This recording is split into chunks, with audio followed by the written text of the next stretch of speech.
ముందుకు ఒక వచనాన్ని చదువుకుంటూ ఈరోజు మనం కొద్ది మాటలు మనం నేర్చుకోవడానికి ముందుకు కొనసాగుదాం. మీరు మీ బైబిల్ తీసి కొరింథీయులకు రాసినటువంటి మొదటి పత్రిక 11వ అధ్యాయము మొదటి వచనాన్ని చదువుకుందాం.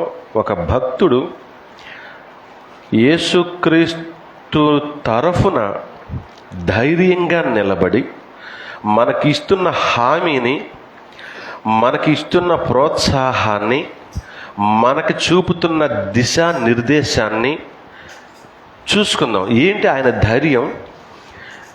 ఎవరిని బట్టి ఆ ధైర్యం? ఎందును బట్టి ఆ ధైర్యం వచ్చింది? అంత ధైర్యంగా ఎలా మాట్లాడగలుగుతున్నాడు? ఏంటి ఆయనకున్న క్యాపబిలిటీ?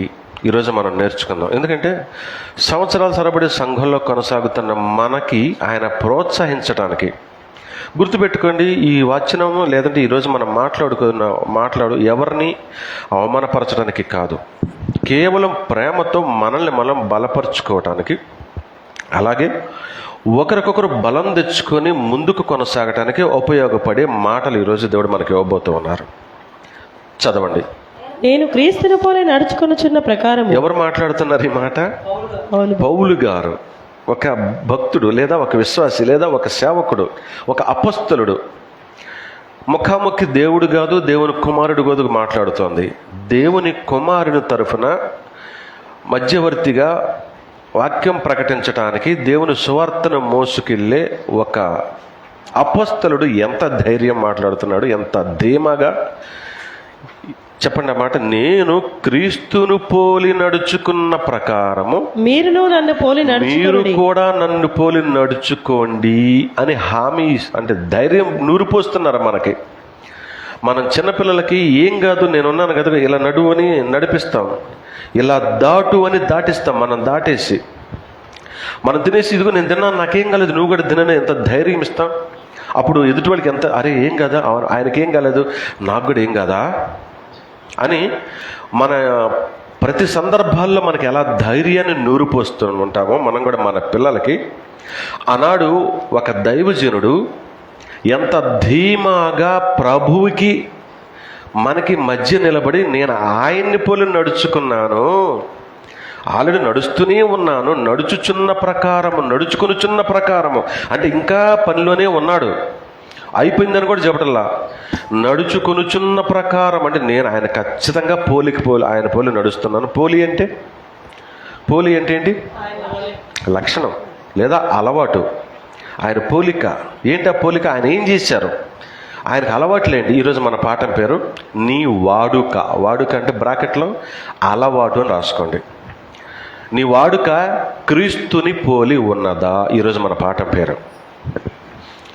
నేను క్రీస్తుని పోలి నడుచుకొనుచున్న ప్రకారము మీరును నన్ను పోలి నడుచుకొనుడి. ఫిలిప్పీలకు రాసిన పత్రిక 3వ అధ్యాయము 17వ వచనం కూడా ఒకసారి చదువు. సేమ్ ఇదే మాట అక్కడ ఉంటుంది, చూడండి ఒకసారి. ఎంత ధైర్యంగా మరలా ఇంకొకసారి మాట్లాడుతున్నా. సహోదరులారా అని పిలుస్తూ మీరు నన్ను పోలి నడుచుకొనుచున్న ప్రకారము మేము మీకు మాదిరి అయి ఉన్న ప్రకారము. ఎంత చక్కగా చెప్తున్నారు చూడండి. ఆ మాట వివరణ ఇస్తున్నారు. వివరణ, మీరు నన్ను పోలి నడుచుకోండి అని చెప్తూనే మేము మీకు మాదిరి అయ్యున్న ప్రకారం గురిపెట్టి చూడండి. అంటే ఈ క్లియర్గా ఒక విషయాన్ని తెలియపరుస్తున్నారు. మేము మీకు మాదిరి అయి ఉన్నాము. అదేంటి? వాస్తవంగా మన అందరికీ మాదిరి ఎవరు? యేసుక్రీస్తు వారు కదా. ఎవరు చేయలేదు ఇంత ధైర్యం, ఒక ఆయన ధైర్యం చేసి చెప్తున్నాడు. ఈరోజు మనకు లేదు ఆ ధైర్యం. సంవత్సరాల తరబడి సంఘంలో ఉన్న అక్కడ బయటికి వెళ్ళి మనం క్రైస్తవులను చెప్పుకోవడానికి మనకు ధైర్యం సరిపోదు. ఎక్కడో ఒక చోట మన బలహీనత కనపడుతూనే ఉంటుంది. ఏదో ఒక విషయంలో మనం బలహీనతను మనం తెలియపరుస్తూనే ఉన్నాం. తెలియకనే మన సమాజానికి లోకువైపోతూ ఉన్నాం. కానీ ఆయన అంటున్నాడు, మేము మీకు మాదిరి అయ్యున్న ప్రకారం అంటే నేను ఖచ్చితంగా మాదిరిగానే ఉన్నానని బల్లగుద్ది చెప్తున్నాడు ఆయన. ఎవరికి ఈ ధైర్యం? ఎవరిని బట్టి ధైర్యం? అవునా? మీరు నన్ను పోలి నడుచుకోండి అంటే ఎవరిని బట్టి ధైర్యం వచ్చిందంటే క్రీస్తుని బట్టి. క్రీస్తుని ఈరోజు మనం పరిశీలించుకుందాం. ఒక పౌలు గారు, ఒక విశ్వాసి, ఒక దైవజనుడు యేసుక్రీస్తుని పోలు నడుచుకున్నానని మనకి బల్లగుద్ది హామీ ఇచ్చేసి ధైర్యాన్ని ఇస్తున్నాడంటే అసలు ఆ ప్రభువు ఏమేం చేశారో ఈరోజు మన ప్రభువుని చూసి సరిపోల్చుకుంటూ ఈ మాట ప్రకారం పౌలు నడుస్తున్నాడంటే ఈరోజు మనం కూడా మనకంటే ముందున్న దైవజనులను చూసి నడుచుకుందాం. ఆ దైవజనులను నడిపించిన ప్రభువును చూద్దాం. అవునా? చూద్దామా? ఒకసారి ఒక 4 సంగతులు మీకు పరిచయం చేయబోతున్నాను. ప్రభువు వారి ఏ పోలిక ప్రకారం నడిచాడు. ఇలాంటి దైవజనులందరినీ ఆనాడు తను ఏర్పాటు చేసుకున్న 12 మంది దైవజనులతో పాటు పౌలు గారితో పాటు ఇన్ని వేల సంవత్సరాల తర్వాత నిన్ను నన్ను కూడా ఎన్నుకొని ఇంత మాదిరి చూపించడానికి అసలు ఆయన ఏ మాదిరిలో ఉన్నారు, ఆయనకున్న ప్రధాన లక్షణాలు ఏంటి, ఆయన అలవాటు ఏంటి, ఆయన వాడుక ఏంటి అంటే వాడుక చూద్దామా? ఒకసారి మీరు లూకాసు సువార్త తీయండి. చాలా ప్రశాంతంగా మాట్లాడుకుందాం ఈరోజు. కొంచెం వేగంగా మాట్లాడితే గొంతులు ఇబ్బందిగా ఉంది. 4వ అధ్యాయము 16వ వచనం. ఈరోజు మనకి ప్రేమతోటి మనకి దెబ్బలు పడబోతున్నాయి వాక్యం ద్వారా. ఇది నీకు నాకు మన అందరికీను. చదవండి. తరువాత ఆయన తాను పెరిగిన నజరేతునకు తాను పెరిగిన నజరేతునకు వచ్చాడట. అంటే ముందు కొన్ని సందర్భాలు జరిగినాయి. ఆయన కొంత ప్రదేశంలో పరిచర్య చేశాడు, బాప్తిసం తీసుకున్నాడు.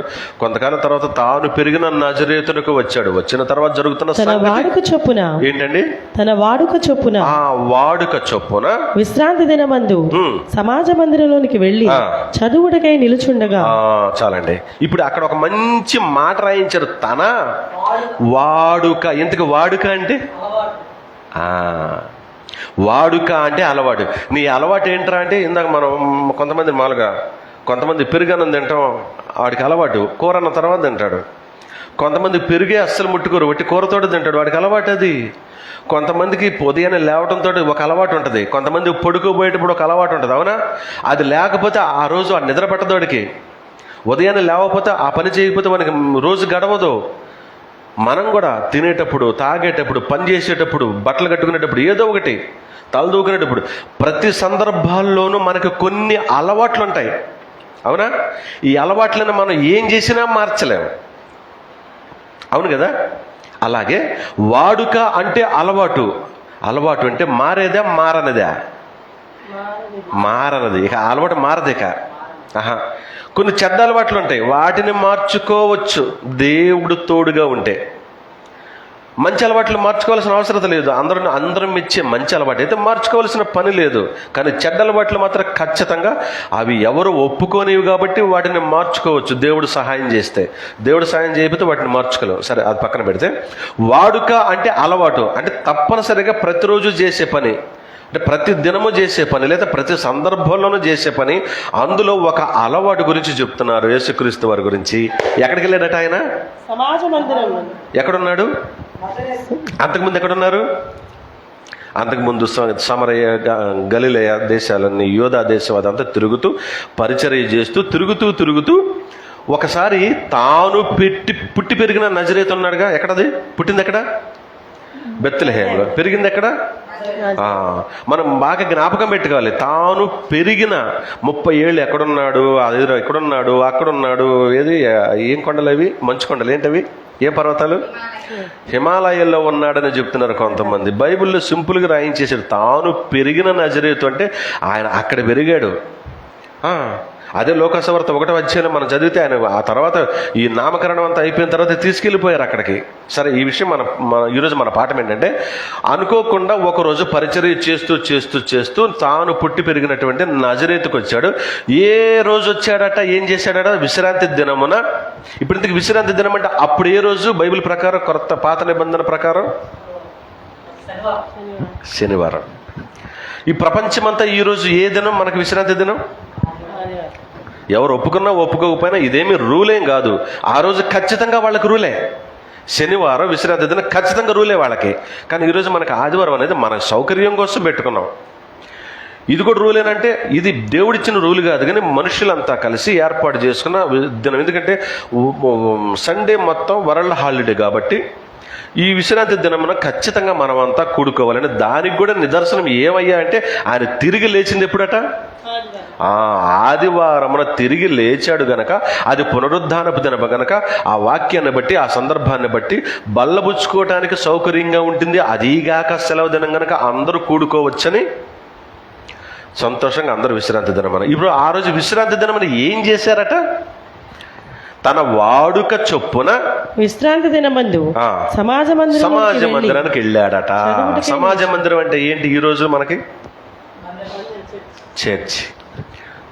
మొదటి సంగతి ఏంటయ్యా అంటే ఆయనకి చర్చికి వెళ్ళటం ఏంటి? అలవాటు.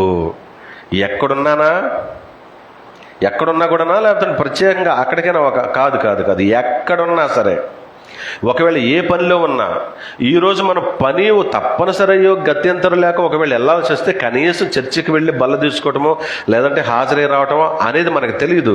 కంప్లీట్గా ఈ చర్చి మానేస్తే ఇంకెక్కడ బాగు, ఇంకా కుదరకపోతే ఇక్కడ రాలేకపోతే. కానీ ఆ రోజు ప్రభు మనకు చెప్తున్న ఒక పాఠం ఏంటంటే, తర్వాత తాను పెరిగిన నజరేతునకు వస్తే తన వాడుక చొప్పున విశ్రాంతి దినమున సమాజ మందిరంలోనికి వెళ్ళేవాడు, అంటే చర్చికి వెళ్ళేవారు.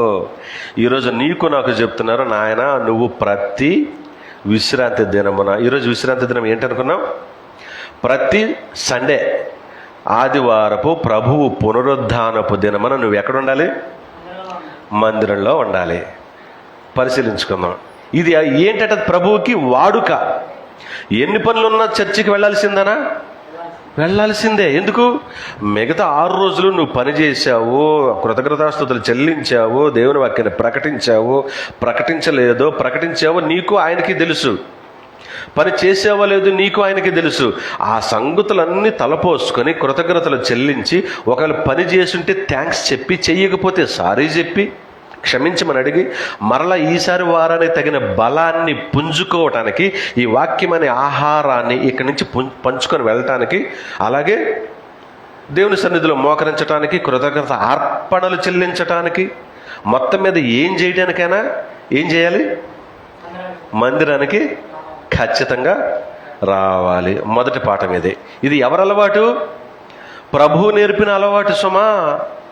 మామూలు మనుషులు వాళ్ళను చూసి వీళ్ళను చూసి కాదు. ఈరోజు పౌలు గారు మనకి దేవునిది ఎదురుగా నిలబడి, నేనున్నానబ్బా నన్ను బోలు నడుచుకుని మీరు అన్నాడంటే ఎంత ధైర్యం అసలు ఆయనకి! ఆయన ధైర్యాన్ని ఈరోజు సరి చూసుకుంటున్నాం. నిజంగా ప్రభువులాగానే ఉన్నాడా ఈయన కూడా? ఏంది ఇంత ధైర్యం చెప్తున్నాడు? అతిశయోక్త, గొప్పలు చెప్తున్నాడా, నిజం చెప్తున్నాడా? మనకు కావాల్సింది అంతే కదా. రైట్, ఒకటి అయిపోయింది. ఇప్పుడు రెండవ మాట చూసుకుందాం, రెండవ లక్షణం చూసుకుందాం. ఆయన అలవాటు ఏంటో. మార్కు సువార్త 10వ అధ్యాయము, రాసుకునే వాళ్ళు జాగ్రత్తగా. మార్కు సువార్త 10వ అధ్యాయము మొట్టమొదటి వచనం. మైక్ ఉంది కదా, మైక్ ఉన్న వాళ్ళు త్వరగా. ఆయన అక్కడ నుండి లేచి యూదయ ప్రాంతములకును యోర్దాను అద్దరికి వచ్చెను. జన సమూహములు తిరిగి ఆయన వద్దకు కూడి వచ్చిరి. ఆయన తన వాడుక చొప్పున వారికి మరలా బోధించు. ఆ మాట వచ్చినప్పుడు చక్కగా చిన్నగా నిదానంగా చదవండి. ఆయన తన వాడుక చొప్పున వారికి మరలా బోధించుచుండెను. ఏంటి మరలా అంటే? అంతకుముందు చేస్తున్నారా? అవునా? ఇప్పుడు ఏంటట? ఆయన అక్కడి నుంచి లేచి, ఎక్కడి నుంచి అంతకుముందు ఇంకొక ప్రాంతంలో ఉన్నారు, అవునా? అక్కడి నుంచి ఇంకొక ప్రాంతానికి వచ్చి యూదయ ప్రాంతాలకును యోర్దాను అద్దరికి, అంటే ఎక్కడికి వెళ్ళినా సరే ఒక పని చేస్తున్నారు. ఆదివారం చర్చికి వెళ్ళటం అనేది కంపల్సరీ పని. అది ఆ రోజు ఏ మందిరం అది? ఆ రోజు సమాజ మందిరం. దాని పేరు యూదులు కూడుకునే చర్చి పేరు సమాజ మందిరము. యూదా మతస్థులు కూడుకునేది సమాజ మందిరం. ఈరోజు క్రైస్తవులంతా కూడుకునే మందిరం పేరు చర్చ్. Okay, very good.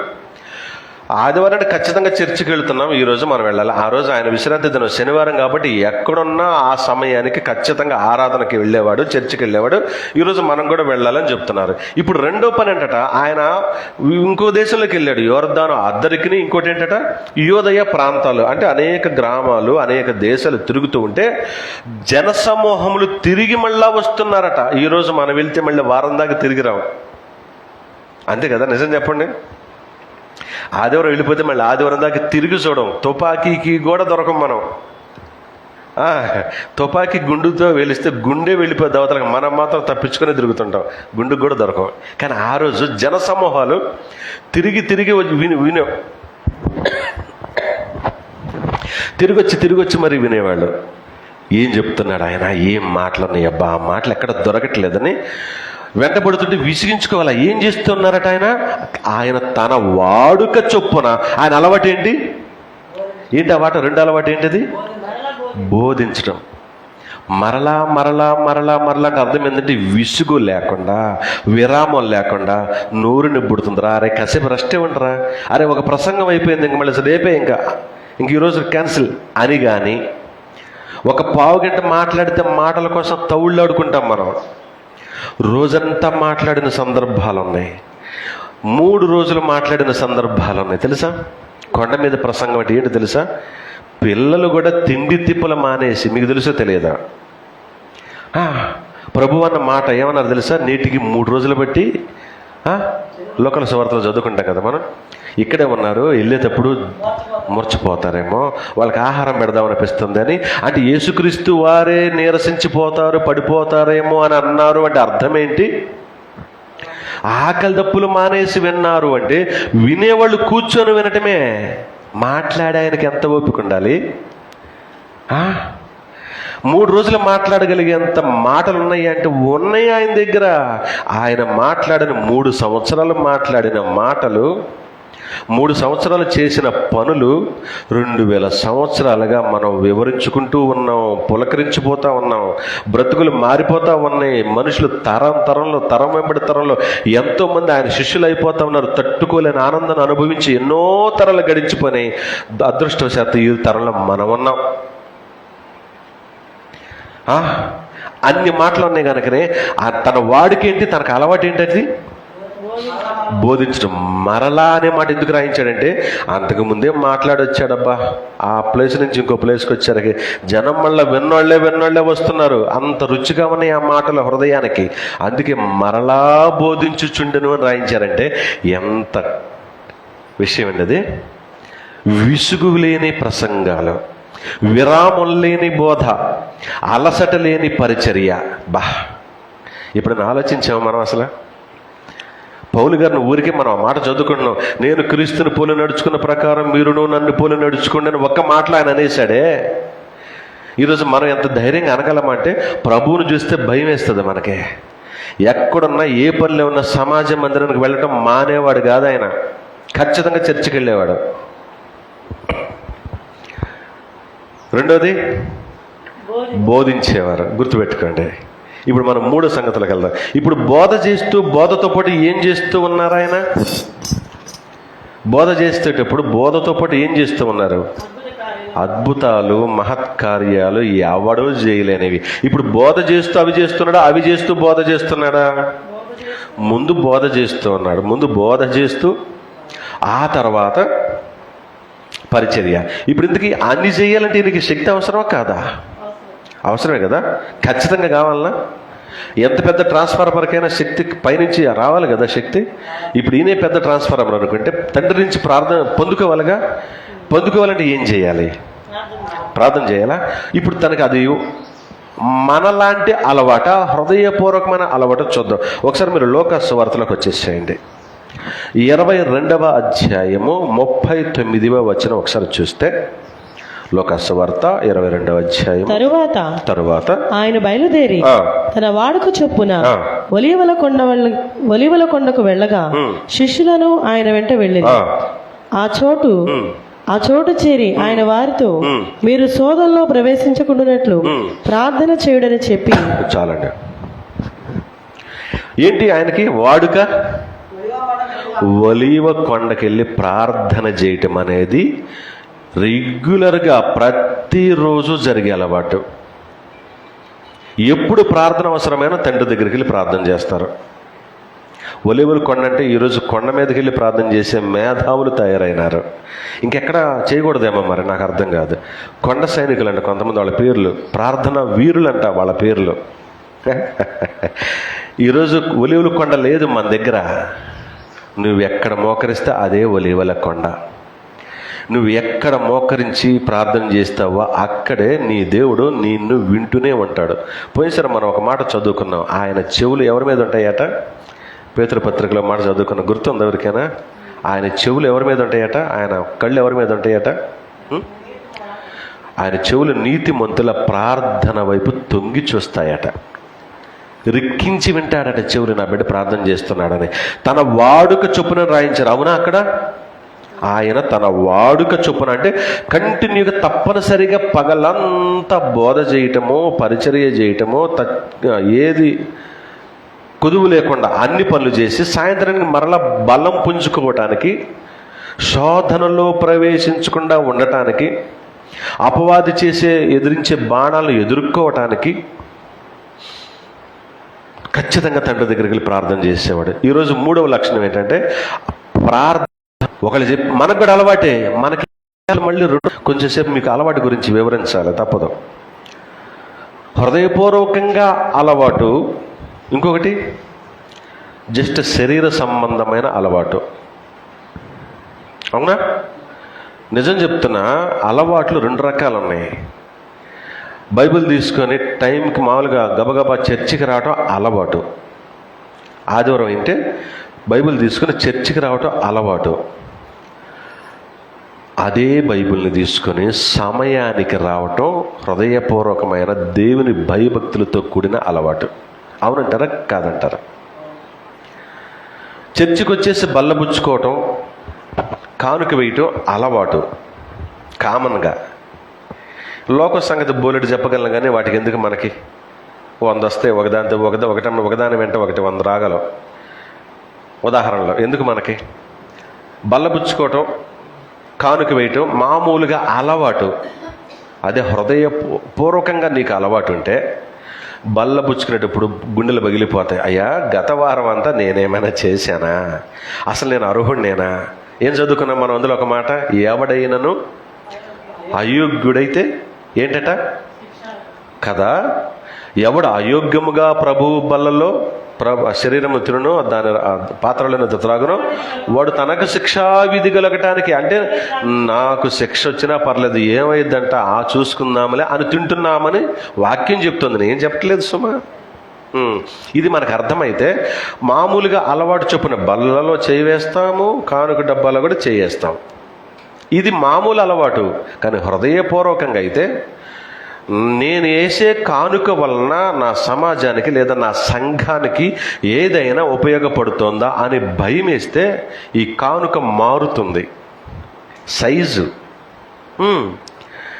బల్ల పుచ్చుకునేటప్పుడు లోపల భయం మొదలవుతుంది, గడగడలాడిపోతాం. ఉన్నాయా తేడాలు లేవా? లోకల్లో ఎందుకు మనకి, బయట ఇదే చెప్పుకున్నాం మందిరంలో. ఏమన్నా ఇప్పుడు ప్రభువుకి ఏ అలవాటు ఉంది? అలవాటు కొద్దీ చర్చికి వెళ్ళటమా ఏంటి? కాదు. ఎన్ని పనులున్నా కూడా ఆ మందిరానికి వెళ్ళటం, బైబిల్ చదవటం, పని చేయటం నాకు అవసరమని ఆయన హృదయపూర్వకంగా వెళ్ళేవాడు. మరలా బోధ చేయమని ఎందుకు రాయించారు దేవుడు అంటే, హృదయపూర్వకంగా నా లోపల దాచిపెట్టిన సంగతులన్నీ నా బిడ్డలకు చెప్పాలి.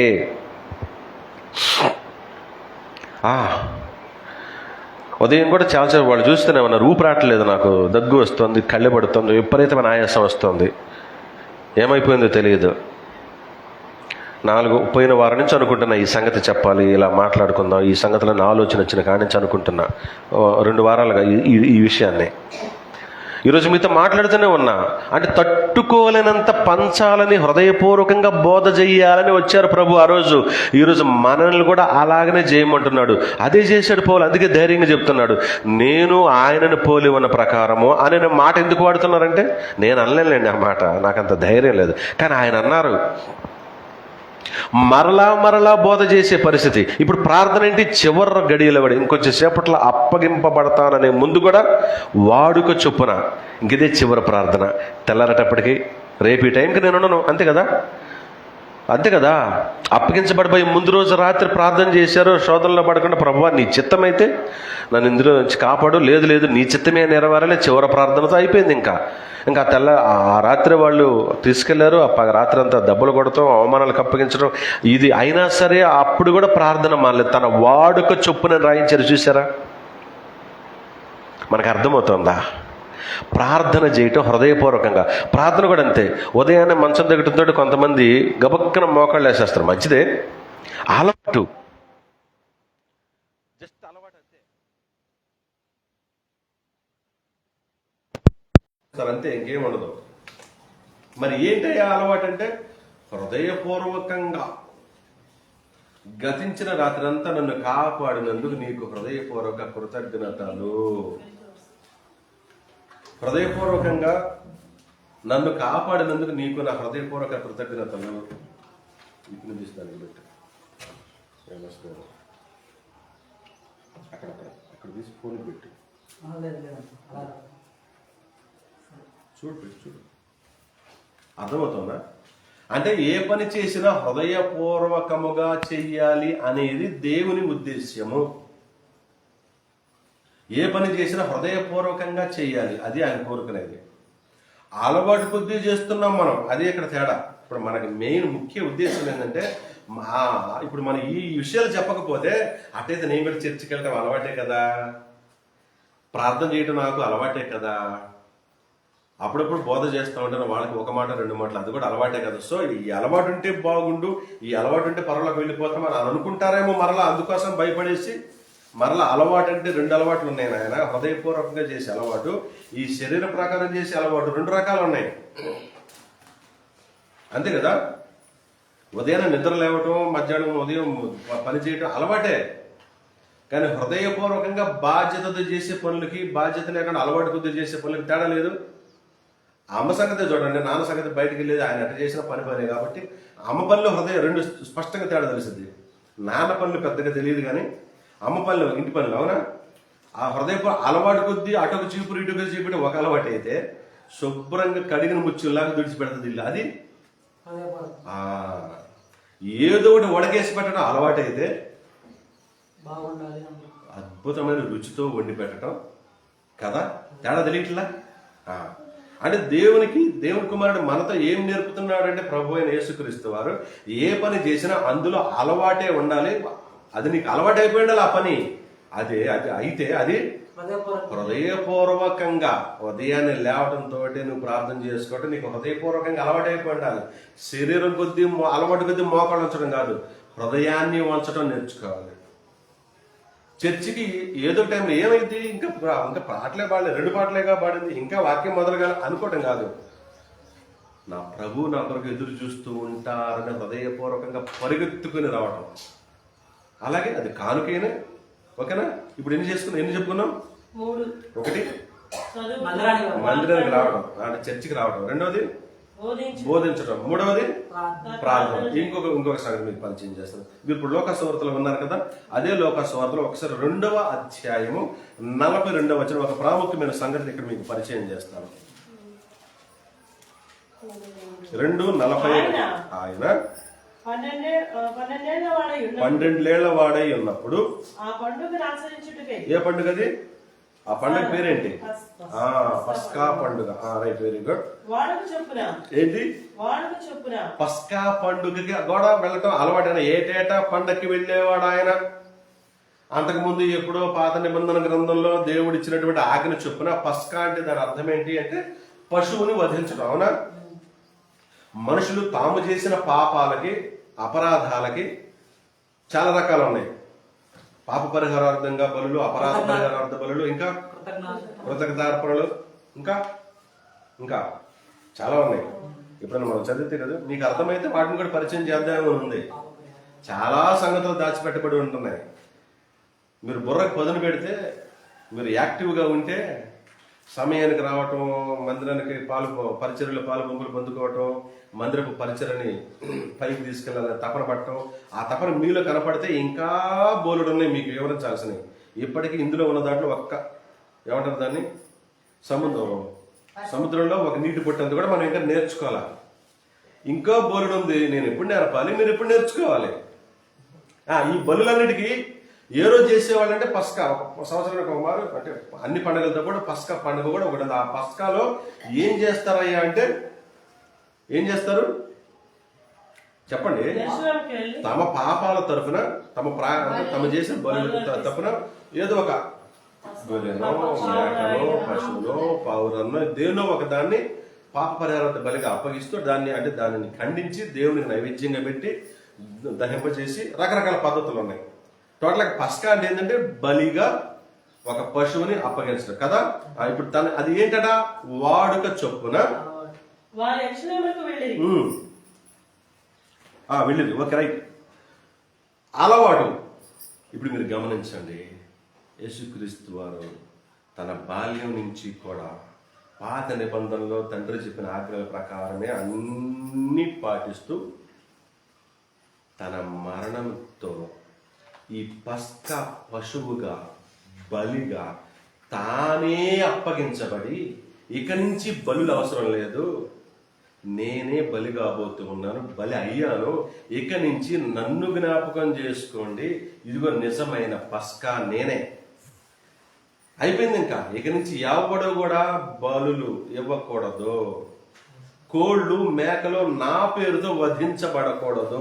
ఇక అవి వధించబడితే మీ తిండికే తప్ప మీ పాపానికి ఎటువంటి ఉపయోగము లేదు, కాబట్టి నేనే పస్కా పశువుగా వధించబడినాను అని ఆయన వాడుక చొప్పున ఆ పస్కా అంతా ఆచరిస్తూ ఆచరిస్తూ ఆచరిస్తూ చివరికి బలి అయిన రోజు కూడా పస్కా పండుగ తెలుసా మీకు?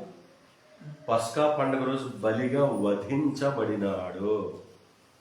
నీ పాపముల నిమిత్తమై, నీ పాపముల నిమిత్తమై. నేటి వరకు, ఇంకా రేపు రెండవ రాకడలో ఆయన ఆలస్యం అయితే అప్పటి వరకు ఎంతమంది అయితే భూమి మీద ఉంటారో వారందరి పాపముల నిమిత్తమై ఒక్కటేసారి బలిగా అర్పించబడినాడు. ఈ రోజు నీకు నాకు చెప్తున్నాడు, ఆ బలిని మీరు జ్ఞాపకం చేసుకుంటూ నిజమైన పస్కా నేను అయిపోయాను గనక ఆ బలికి జ్ఞాపకార్థంగా ఇది కింద మనం తీసుకున్నామే, ఇది పస్కా మనకి ఈరోజు. తెలుసా మీకు?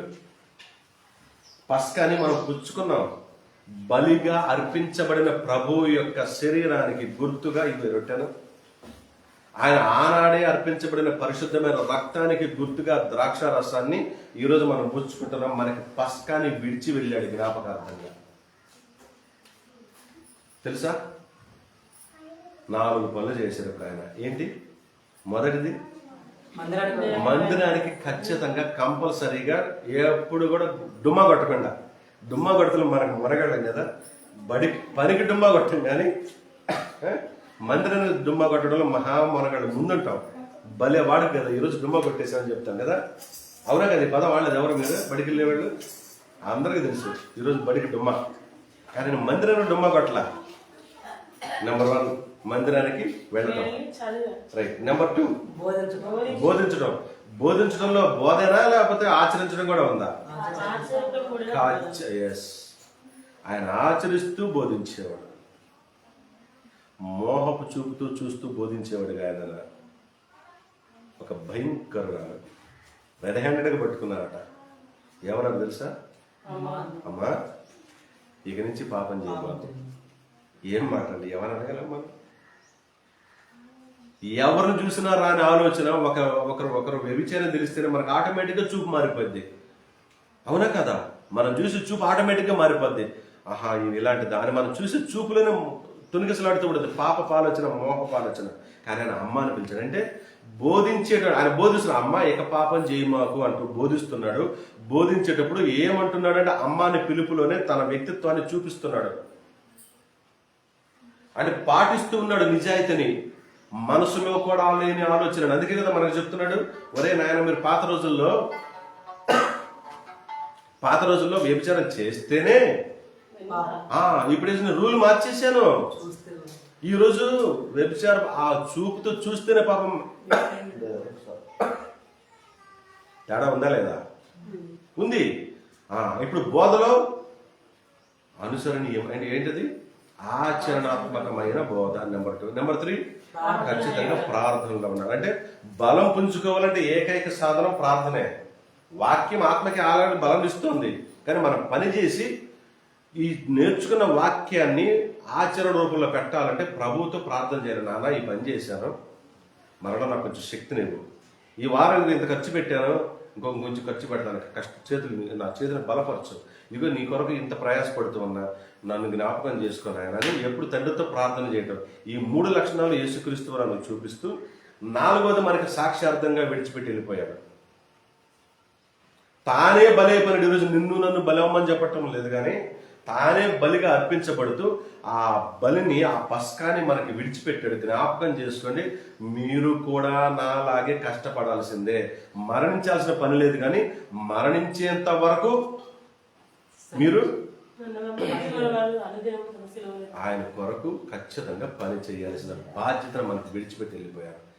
అందుకే పౌలు గారు ధీమాగా చెప్తున్నాడు. ఒక మాట చదువుకున్నాము, అపొస్తలుల కార్యాల గ్రంథం 17:2 ముగించుకున్నాం. అపొస్తలుల కార్యాల గ్రంథం 17:2. పౌలు తన వాడుక చొప్పున, చూసారా, ఇప్పుడు పౌలు కూడా వాడుక అయిపోయింది. ఏం చేశాడట? సమాజపు వారి యొద్దకు వెళ్ళి ఏం చెప్తున్నాడో చూడండి, ఎంత అద్భుతమైన విషయం చెప్తున్నాడు. క్రీస్తు శ్రమపడి మృతులలో నుండి లేచుట ఆవశ్యకమనియు నేను మీకు ప్రచురము చేయు యేసే క్రీస్తై ఉన్నాడనియు లేఖనములలో నుండి దృష్టాంతములు నెట్టి పాత నిబంధన గ్రంథంలో యేసుక్రీస్తు వారి గురించి వ్రాయబడిన అనేక దృష్టాంతాలు అంటే ఏంటి? రెఫరెన్స్లు చూపిస్తూ, అది ఆ రోజు యెషయా గ్రంథంలో రాయించాడే, ఆ రోజు యోబు గ్రంథంలో కీర్తనలో రాయించాడే, పలానా చోట రాయించాడే, ఇగో పలానా చోట రాయించాడు. ఈ సంగతులన్నీ ఎవరి గురించి అనుకుంటున్నారో ఆ మాట్లాడుతున్న ఆ యేసే క్రీస్తు. క్రీస్తు అంటే యేసు అనే మాటకి అర్థం ఏంటి? యేసు అనే మాటకు రక్షకుడు. క్రీస్తు అంటే మనం మాట్లాడుకుంటున్న ఆ యేసున్నాడే రక్షకుడు, ఆయనే అభిషిక్తుడు. అంటే తండ్రి చేత అభిషేకించబడి భూమి మీదకి వచ్చిన ఆయనే. ఇప్పుడు క్రీస్తు యేసు అంటే అర్థం ఏంటంటే అభిషిక్తుడైన రక్షకుడు. క్రీస్తు యేసు అంటే అర్థం ఏంటి అంటే అభిషిక్తుడైన రక్షకుడు. మామూలు పేర్లు పెట్టుకున్న యేసు కాదు ఆయన. ఈ భూమి మీద కూడా చాలా మందికి ఉన్నాయి కదా పేర్లు యేసు అని. ఇలాంటి యేసు కాదు, అభిషిక్తుడైన రక్షకుడు. యేసుక్రీస్తు అంటే రక్షకుడే అభిషిక్తుడు. ఇప్పుడు పౌలు గారు ఏం చేస్తున్నాడు? తన అలవాటు కొద్దీ ఇవే మాటలు సమాజ మందిరాలకు వెళ్ళి బోధిస్తున్నాడు. అందుకే ధైర్యంగా చెప్తున్నాడు పౌలు గారు ఈరోజు. ఏంటంటే ఏం చెప్పాడు ఆయన? ఏం చెప్పాడు? 11:1 మొదటి కొరింథీ, నేను క్రీస్తుని పోలి నడుచుకున్న ప్రకారము మీరును నన్ను పోలి నడుచుకోండి. అవునా? ఎంత మాట అండి అదే! ఎంత ధైర్యంతో చెప్తున్నాడు. ఈరోజు సహోదరులారా, మీకు మాదిరిగా ఉన్న వారిని చూసి నడుచుకోండి. నేను ఆల్రెడీ మాదిరిగా ఉన్నానని బల్ల గురించి చెప్తున్నాడు. ఈరోజు మనం చెప్పలేము అన్నమాట. దేవుని చిత్తమైతే మునుముందు కాలంలో చెప్తాం. నేను కూడా నా క్రీస్తుని పోలి నడుచుకుంటున్నా. నాకంటే ముందు మాదిరిగా ఉండిపోయిన పౌలు ఉన్నాడు, పేతురు ఉన్నాడు, యోహాను ఉన్నాడు, యాకోబు ఉన్నాడు, బోలెడు మంది ఉన్నారబ్బా. 12 మంది శిష్యులు ఉన్నారు. నా ముందు తరంలో మా తాత ముత్తాతలు బోలెడు మంది దైవజనులు ఉన్నారు. వాళ్ళందరిలాగా నేను కూడా పరిశుద్ధంగా ఉన్నాను, నేను కూడా జాగ్రత్తగానే ఉన్నాను అని మన కుటుంబాల కింద చెప్తాం. కనీసం ఒరే, నాలాగా ప్రార్థన చేసుకుంటురా, నాలాగా సమయం ప్రకారం మందిరానికి రండిరా, నాలాగే చేయండి. ఏం చేయదు, ప్రత్యేకంగా ఏం చేయదు, నన్ను చూసి ఫాలో అయిపోండి అనగలమా? అనాలి పిల్ల, అనాలి. అప్పుడే మన భక్తికి అర్థము పరమార్థము చేకూరుతుంది. ఒకటే, చర్చికి రావడం కరెక్ట్గా ఉండాలి, బోధించడం దేంతో అయి ఉండాలి? ఆచరణతో కూడిన బోధ అయి ఉండాలి. మనం పాటించుకుంటే చెబితే ఉపయోగం లేదు, మనం పాటిస్తూ చెప్పాలి. పొలం వెళ్తే ఇన్ని మెరగలు టిఫిన్లోను సంచుల్లోనూ అక్కడెక్కడ కుక్ చేసుకొని కదా, ఏదైనా భోజనానికి వెళ్తే అందరికంటే ముందు ఎగబడి ముక్కలన్నీ ఏం చేసుకుని తింటూ, ఎందుకంటే ఎగబడతారు చీచి అని అంటే ఏది తినొస్తూ కదా. జస్ట్ ఊరికి ఎగ్జాంపుల్ చెప్తున్నా. ఈరోజు మన చర్చికి రాలేదు కొంతమంది, ఏదో కారణాలు, పెళ్లిళ్ళు, పేరెంటాలు. అవునా? రేపొద్దున ఎవరికైనా చర్చికి మానేస్తారు, చర్చికి వెళ్ళినట్టు మా ఆదివారం నాడు పెట్ట మానేస్తామా అనగలమా? అనలేమా? అంటే బోధ ఏంటంటే, రెండవది బోధ ఎలా ఉండాలి? ఆచరణతో కలిసిన బోధ ఉండాలి. మూడవది ప్రార్థన ఖచ్చితంగా అలవాటై ఉండాలి. నీకు హృదయపూర్వకంగా మోకరించడం అయిపోయి ఉండాలి. కొంతమందికి బద్ధకం, ఒకసారి పడుకొని నిద్రలేవగానే పడుకొని ప్రార్థన చేసుకుంటా ఉంటారు. ప్రార్థనగా ఏమైందని కూర్చొని చేస్తారు. సరే, ఆరోగ్యం బాగలేకపోతే కూర్చొని పర్లేదు, తప్పలేదు. కానీ ఓపిక ఉండి శక్తి ఉంటే మాత్రం ఖచ్చితంగా మోకాళ్ళు అనేది మోకరించడం తప్పదు. ఈ 3 చేసి 4 పనులు చేసుకుంటూ, 4వది ఏంటి? బల్ల, పస్కా. ప్రతి వారం మనం ప్రభువుని జ్ఞాపకం చేసుకుంటూ మనం కూడా ప్రభువులాగా నలగొట్టబడటానికి, పని చేయటానికి, ఖర్చు పడటానికి, కష్టపడటానికి సిద్ధపడి ఈ 4 పనులు కరెక్ట్గా చేస్తే నువ్వు క్రీస్తును పోలి నడుచుకొనుచున్నట్లే. ఇప్పుడు పౌలు గారిని కూడా కాదు, ఈ 4 పనులను కరెక్ట్గా చేస్తే క్రీస్తును పోలి నడుచుకున్నట్లే. ఇలా నడిస్తే ఖచ్చితంగా నువ్వు పరిశుద్ధుడిగా ఉంటావు. ఖచ్చితంగా నీలో ప్రేమ ఉంటుంది. ప్రేమ ఉంటే ఇంక తిరిగేలేదు. పరిశుద్ధత ఉంటే ఖచ్చితంగా ప్రేమ ఉంటుంది. మీ అందరికీ తెలుసు కదా, కొరింథీ మొదటి పత్రిక 13వ అధ్యాయం మొత్తం ప్రేమ గురించి. అవునా? చివరి వచనం చదువుతామా? కొరింథీ మొదటి పత్రిక బైబిల్ మూసేసారా? 13వ అధ్యాయం చివరి వచనం. కొరింథీ మొదటి పత్రిక ప్రేమ, విశ్వాసము, నిరీక్షణ. 13 కాగా ఈ మూడు నిలుస్తాయి. ఖచ్చితంగా మనల్ని సంఘంలో నిలిపి ఉంచేది, పరలోకానికి మనల్ని అర్హురాలుగా చేసేది ఈ మూడే. అయితే వీటన్నిటిలో గొప్పది ఏదే అంటే ప్రేమే. ఆ ప్రేమకి మారు పేరే, మారు రూపమే, మారు రూపం కదా, అసలు రూపమే మనం ఆరాధించే మన రక్షకుడు, మన ప్రభువు యేసుక్రీస్తు వారు.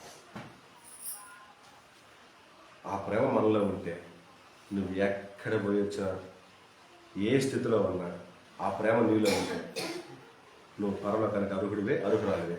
నీలో ఆ ప్రేమ ఉండాలంటే, ఆ పరిశుద్ధత ఉండాలంటే ఈ 4 పనులు ఖచ్చితంగా చేయాల్సిందే. ఏ దగ్గర కూడా మనం వెనకబడతాం. అలా వెనకబడకుండా ఉండాలని, అందరూ ముందుకు నడవాలని, అందుకే దేవుడు మరొక అవకాశం ఇచ్చాడని, మరొక దినాన్ని ఇచ్చాడని మీ అందరికీ ప్రేమపూర్వకంగా తెలియపరుస్తూ నా మాటలు ముగిస్తూ ఉన్నాను. ప్రార్థన చేసి ముగించుకున్నాను.